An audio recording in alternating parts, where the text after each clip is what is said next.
जय माता दी मित्रों, हमारे YouTube चैनल में आपका हार्दिक स्वागत है। आज मैं आपको एक प्रयोग ऐसा बताने वाला हूं जिससे आपको ये पता चल जाएगा कि आपके साथ में कौन सी शक्ति चल रही है।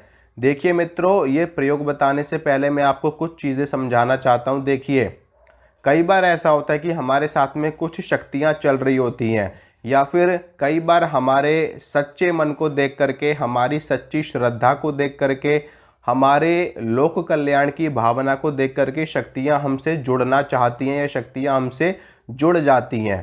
ठीक है, कई बार लोग ऐसा भी कहते हैं कि हम तो बिल्कुल पूजा पाठ ही नहीं करते, हम तो किसी मंत्र का जाप ही नहीं करते, हम तो कोई साधना भी नहीं करते, लेकिन उसके बाद भी उनके साथ में शक्तियां चलने लगती हैं। ऐसा कैसे होता है? जबकि वो ना तो कभी कोई यज्ञ कर रहे हैं, ना अनुष्ठान कर रहे हैं, ना यहाँ तक कि मानते तक नहीं है वो इन चीज़ों को, लेकिन फिर भी उनके साथ में ऐसी घटनाएं घटित हो रही होती हैं और बार बार उनको ऐसा प्रतीत होता है कि उनके साथ में कोई ना कोई शक्ति चल रही है। देखिए मित्रों, ऐसा आवश्यक नहीं है कि आप पूजा करो, पाठ करो, साधना करो, सिद्धियां करो, तंत्र साधनाएं करो, मंत्र साधनाएं करो, तभी आपको शक्तियां और सिद्धियां प्राप्त होती हैं। कई बार आपके मन की भावना इतनी ज़्यादा शुद्ध होती है, इतनी ज़्यादा पवित्र होती है, आपके मन की पवित्रता को देख करके शक्तियां आप पे प्रसन्न हो जाती हैं स्वतः। कई बार लोग लोक कल्याण की भावना को लेकर के इस समाज में चलते हैं, लोगों का भला करते हैं, जीवों का भला करते हैं, और जो भी आसपास घटित हो रहा होता है उसमें अपना योगदान देते हैं, लोगों का सामर्थ्य बढ़ाते हैं, उनकी मदद करते हैं। तो इन सभी चीज़ों को देख करके शक्तियाँ और देव शक्तियाँ, जो हमारी ब्रह्मांड की शक्तियाँ हैं, वो हम पर प्रसन्न हो जाती हैं और हम पर अपने आप ही कृपा करने लगती हैं। कई बार लोग तीर्थों में जाते हैं दर्शन करने के लिए, देवालयों में जाते हैं, शिवालयों में जाते हैं, मंदिरों में जाते हैं दर्शन करने के लिए, तो वहाँ से भी शक्ति आपके मन की पवित्रता और आपके मन की शुद्धता, आपके मन का भाव देख करके आप पे प्रसन्न हो जाती है और आपके साथ में शक्ति लग जाती है, चलने लगती है। ज़्यादातर महिलाओं के साथ में ऐसा होता है, पुरुषों के साथ में भी ऐसा होता है, लेकिन महिलाओं के साथ ज़्यादा होता है। क्योंकि देखिए, महिलाएं भावनाओं के मामले में बहुत ही ज़्यादा प्रभावशाली मानी गई है। बहुत ही ज़्यादा उनकी भावनाएं जो होती हैं, बहुत ही ज़्यादा मतलब कि निकलने वाली होती हैं। ठीक है, तो इन चीज़ों को देख करके शक्तियाँ हमारे साथ में जुड़ने लगती हैं। इसके अलावा हमारे साथ में कई बार पूर्व जन्मों की भी शक्तियाँ होती हैं, जैसे कि पूर्व जन्मों में आप कोई साधक थे, कोई सिद्ध थे, आपने साधनाएं करी, सिद्धियां प्राप्त करी और कई सारी शक्तियां आपने हासिल करी अपने पूर्व जन्म में। उसके बाद में आपकी आयु पूरी हो गई और आपका दोबारा से जन्म हुआ, तो वो सारी शक्तियां आपके साथ में रहेंगी जन्म के साथ ही। ठीक है, अगर आपने जितनी भी सिद्धियां करी होंगी अपने पूर्व जन्म में, अगले जन्म में वो सिद्धियां आपको स्वतः आपके साथ में होंगी। सिर्फ आपको आगे की साधनाएं करनी होंगी, उनको समझना पड़ेगा, उनको देखना पड़ेगा, उनको एक बार से सिद्ध करना पड़ेगा। सिर्फ और सिर्फ इसलिए सिद्ध करना पड़ेगा क्योंकि वो आपके साथ में पहले से चल रही हैं, बस खाली उनको एक पूर्ण स्वरूप आपको देना है साधना करके। ठीक है, इसके साथ में गुरु के द्वारा दी हुई शक्तियां भी होती हैं, गुरु के द्वारा दी गई सिद्धियां भी होती हैं। इसके साथ में हमारे दादा परदादाओं ने भी अगर कोई सिद्धियां करी हैं, कोई शक्ति चलाई है, कोई गद्दी चलाई है, तो वो सारी शक्तियां भी हमारे साथ में कनेक्टेड होती हैं, क्योंकि जो दादा परदादा होते हैं, हम सभी उन्हीं के वंशज होते हैं और हमारा डीएनए सेम होता है, तो ये शक्तियां डीएनए के साथ भी चलती हैं। तो जितने आपके पुत्र पौत्र इत्यादि होंगे, सभी के साथ में वो शक्ति कनेक्टेड रहती है, और जितनी संतानें इस धरा पे आपकी जन्म लेंगी, उन सभी के साथ में वो शक्तियां चलने लगती हैं। तो ये सारी चीज़ें होती हैं जिसकी वजह से शक्तियां हमारे साथ में जुड़ी रहती हैं।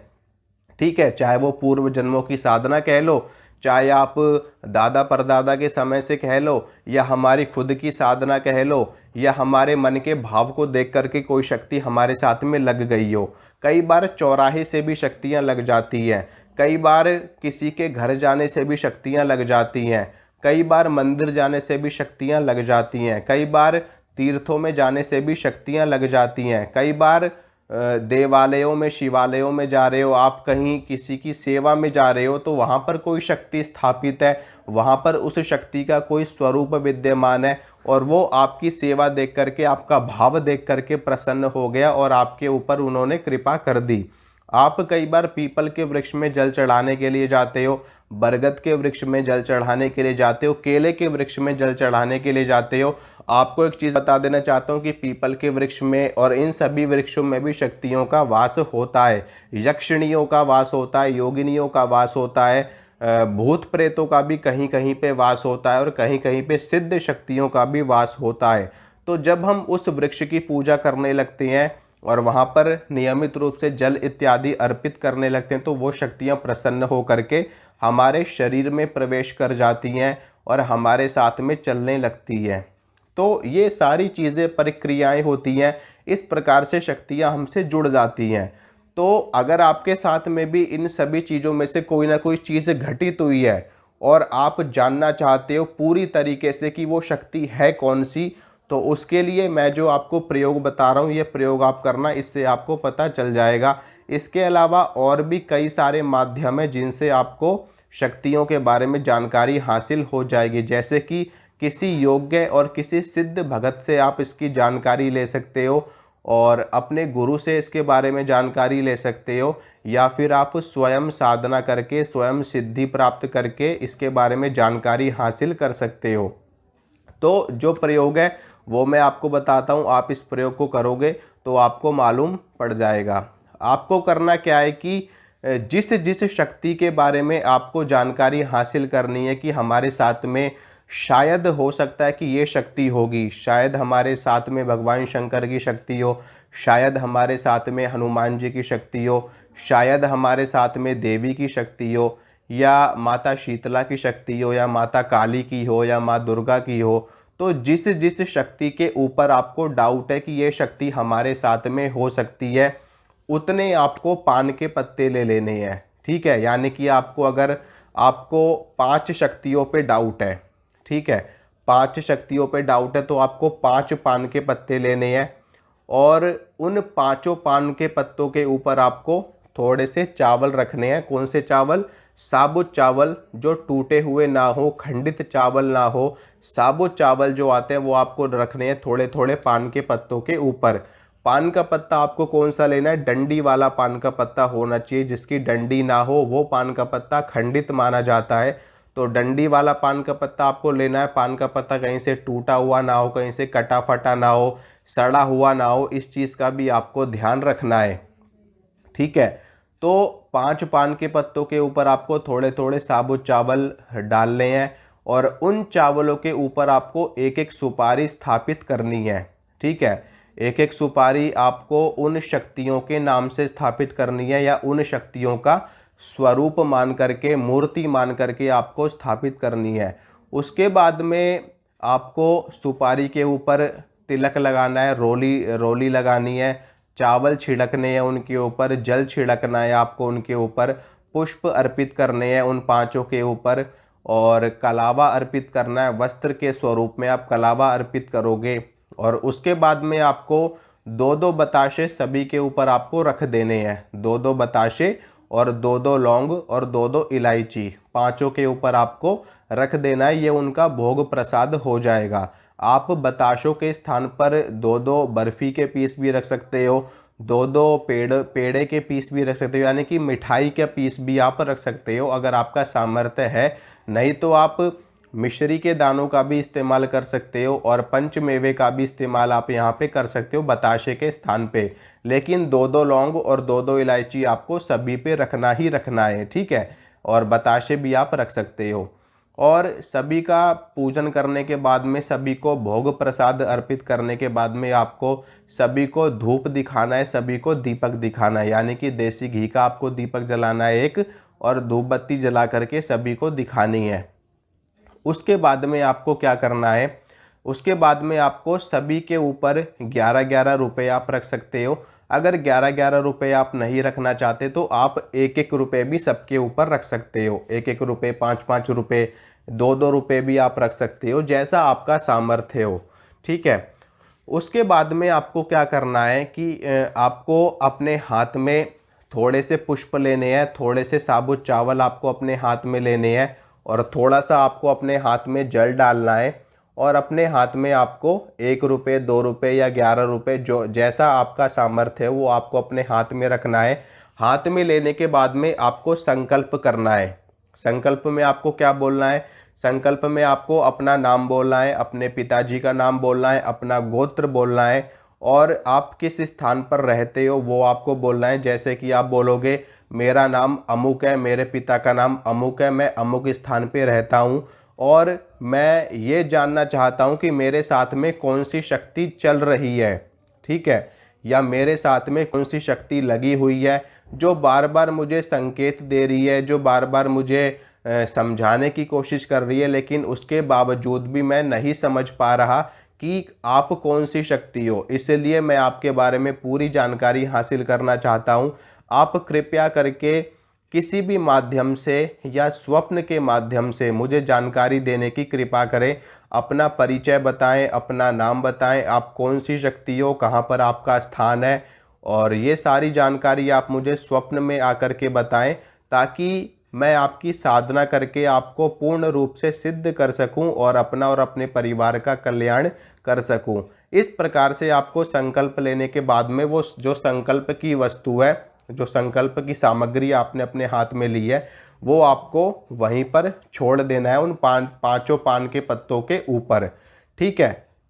वो 5 पान के पत्ते आप किसी वस्त्र के ऊपर स्थापित कर सकते हो, आप किसी थाली में स्थापित कर सकते हो, ठीक है। एक बड़ी सी थाली में 5 पान के पत्ते और पांचों देवताओं की स्थापना आराम से हो जाती है। नहीं तो आप लाल रंग का या पीले रंग का वस्त्र बिछाना, उसके ऊपर उनकी स्थापना करना, ठीक है। और जब आप संकल्प लेकर के संकल्प छोड़ दोगे तो उसके बाद में आपको पांचों देवताओं का, जिसके ऊपर आपको डाउट था, पांचों की आपको स्तुति करनी है। यानी कि अगर पांचों की आप चालीसा पढ़ सकते हो, अगर आप जानते हो चालीसा, जैसे कि भगवान शिव की चालीसा होती है। अगर भगवान शिव हैं उन पांचों में से एक, तो आप भगवान शिव की चालीसा पढ़ सकते हो। अगर उनमें से एक भगवान गणेश है तो भगवान गणेश की चालीसा पढ़ सकते हो। अगर उनमें से एक माता काली है तो माता काली की चालीसा पढ़ सकते हो, माँ दुर्गा की चालीसा पढ़ सकते हो। गुरु गोरखनाथ जी हैं तो गुरु गोरखनाथ जी की चालीसा पढ़ सकते हो।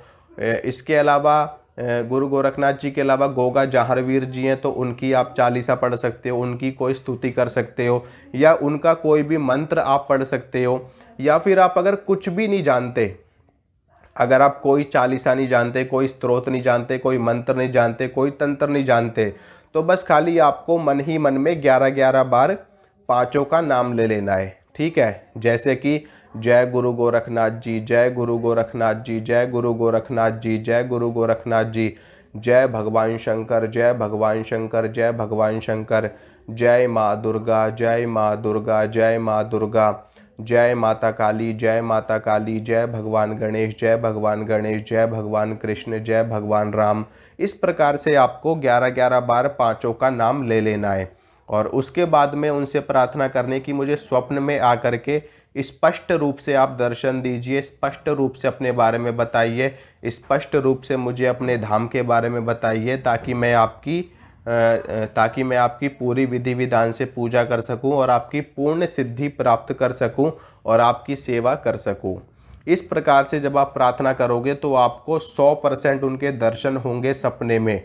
और जिस दिन आप ये प्रयोग करोगे, मान लो आप ये प्रयोग सुबह के वक्त में कर रहे हो, तो आपको पूरे दिन ब्रह्मचर्य में रहना है, ठीक है। पूरे दिन आपको ब्रह्मचर्य में रहना है और अंडा, मीट, शराब, ये सारी चीज़ें आपको नहीं खानी, बिल्कुल भी नहीं खानी। और हो सके तो प्याज लहसुन का भी आप परहेज रखना। प्याज लहसुन का परहेज इतना अनिवार्य नहीं है, लेकिन अंडा, मीट, शराब और ब्रह्मचर्य, ये 2 चीज़ें बहुत ही ज़्यादा अनिवार्य है। अगर आप इनका पालन नहीं करोगे तो आपको बिल्कुल भी नहीं पता चलेगा, बिल्कुल भी ये देवता आपके पास में आएंगे भी नहीं, ठीक है। तो अंडा, मीट, शराब और ब्रह्मचर्य, इन 2 चीज़ों का पालन आपको उस दिन जरूर करना है जिस दिन आप ये प्रयोग करोगे। और आपको अलग सोना है, ठीक है। यानी कि आपका सोने का स्थान अलग होना चाहिए, आपके आसपास में या आपके बिस्तर पे कोई अन्य व्यक्ति नहीं होना चाहिए, ठीक है। जैसे कि पति पत्नी होते हैं, तो अगर ये प्रयोग कोई पति कर रहा है तो उसके साथ में उसकी पत्नी नहीं होनी चाहिए, ठीक है। अगर आपके बच्चे हैं, आपके बच्चे आपके साथ में सो रहे हैं, तो आपके बच्चे नहीं होने चाहिए, यानी कि आपको अलग सोना है। आप ज़मीन पे अलग से सो सकते हो, आप अलग से अपने किसी भी बिस्तर पे सो सकते हो, कहीं फोल्डिंग पे, तखत पे, ठीक है, कहीं भी आप सो सकते हो, अलग से खाट पे सो सकते हो आप। तो अलग सोना है आपको। सपने में देव शक्ति आएंगी। सपने में क्या वो देव शक्तियाँ वैसे ही आती हैं, लेकिन वो हमसे संपर्क करती हैं स्वप्न के माध्यम से, क्योंकि जब तक हमने कोई सिद्धि प्राप्त नहीं की होती तो तब तक शक्तियाँ हमसे स्वप्न के माध्यम से ही संपर्क करती हैं और स्वप्न के माध्यम से ही हमको जानकारी प्रदान करती हैं। ठीक है मित्रों, तो आप ये करिए, इससे आपको ज़रूर दर्शन होंगे और पता चल जाएगा। तो आशा करता हूँ मित्रों, और इसी के साथ में इजाज़त चाहता हूँ आपसे। अगर आपको मेरे द्वारा दी गई जानकारी अच्छी लगती है तो वीडियो को लाइक ज़रूर करना, वीडियो को शेयर ज़रूर करना और चैनल को सब्सक्राइब ज़रूर करना, ताकि मैं जो भी वीडियो डालूँ उसकी नोटिफिकेशन आपको तुरंत मिल सके। मिलूँगा आपसे अगली वीडियो में, तब तक के लिए जय माता रानी की।